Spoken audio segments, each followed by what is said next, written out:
Assalamualaikum warahmatullahi wabarakatuh.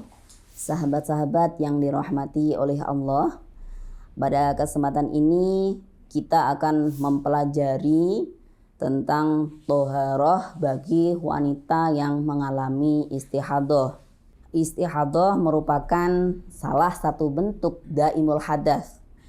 Daimul hadas adalah orang yang terus-menerus berhadas sekiranya tidak ada sela waktu suci yang cukup untuk digunakan sholat. Dalam wudhu daimul hadas, di samping harus memenuhi persyaratan wudhu orang yang normal, ada beberapa penambahan kewajiban sebagaimana berikut. Yang pertama, membersihkan kemaluan. Yang kedua, menyumbat dengan kapas atau sejenis, kecuali kalau disumbat menimbulkan rasa sakit, meskipun tidak sampai memperbolehkan tayamum. Misalnya merasa nyeri kalau disumbat ya. Kewajiban menyumbat ini sudah gugur jika merasakan sakit, atau sedang melakukan puasa. Bagi keduanya ini hanya diwajibkan untuk membalut. Selanjutnya, penyumbat ini harus dimasukkan ke dalam vagina yang tidak tampak saat jongkok, agar tidak termasuk membawa sesuatu yang najis atau bersambung dengan najis.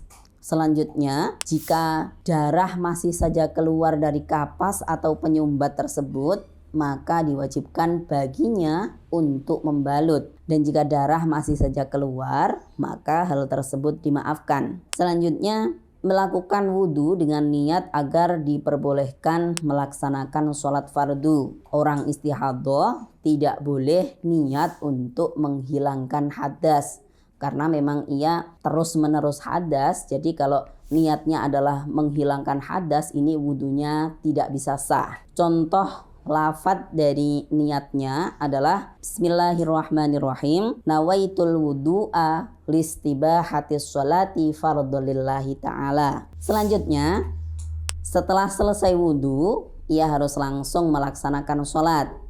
Antara pelaksanaan wudhu dan sholat ini tidak boleh terpaut lama, kecuali hal-hal yang terkait dengan sholat itu sendiri.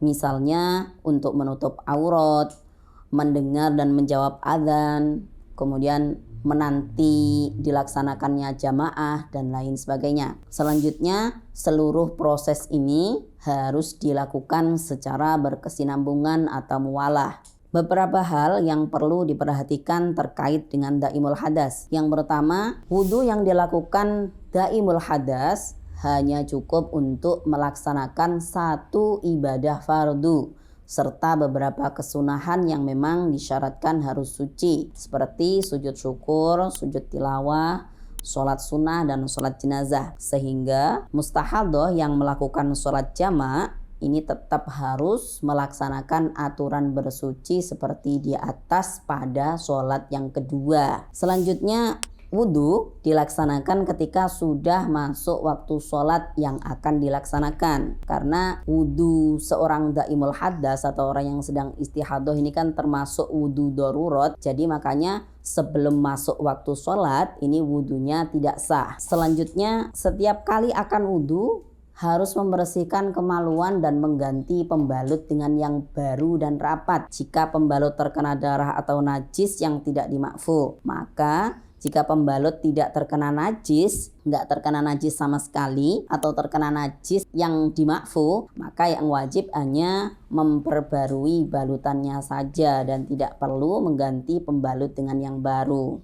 Berikut adalah beberapa hal terkait dengan niat wudhu. Yang pertama, jika di dalam berwudhu niatnya adalah agar diperbolehkan melaksanakan ibadah fardu, maka wudhu tersebut cukup untuk melaksanakan ibadah fardu serta sholat sunnah, sholat jenazah, sujud syukur, sujud tilawah, dan sejenisnya. Yang kedua, jika wudhunya diniati agar diperbolehkan melaksanakan sholat, maka wudhu tersebut hanya boleh untuk melaksanakan sholat sunnah beberapa kali saja. Sholat jenazah, sujud syukur, sujud tilawah, dan sejenisnya tidak boleh digunakan untuk melaksanakan ibadah fardu.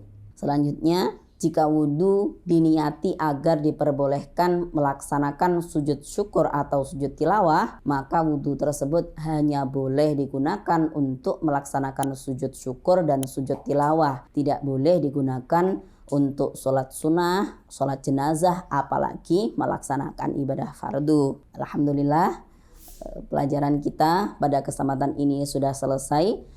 Wallahul muwaffiq ila aqwamit thoriq. Wassalamualaikum warahmatullahi wabarakatuh.